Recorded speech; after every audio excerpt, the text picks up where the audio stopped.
په روژه کې له خپلې میرمنې موچکه، چپه یا بوسه اخیستل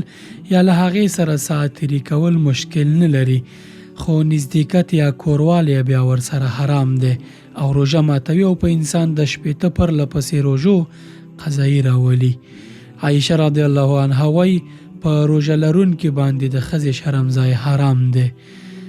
نوموړې فرمایي رسول الله صلی الله علیه وسلم به په داسې حال کې چې روژه و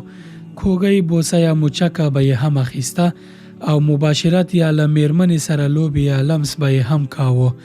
او هغه له تاسو ټولو څخه په خپل ضرورت باندې ډیر قدرت درلود. دغه حدیث مبارک د حدیثو په معتبر کتاب صحیح البخاري کې روایت شوی دی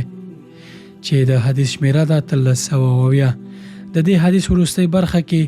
جابر ابن زید ویلی دی که څوک روژه لري او خپل میرمنې ته وګوري او منی یې تویه شي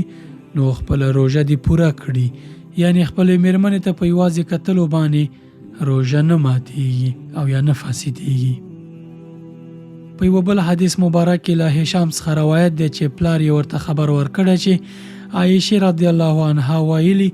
رسول الله صلی الله علیه وسلم به خپلې میرمنې ښکلولې په داسې حال کې چې روژه به و او بیا عایشه رضی الله عنها وخندل.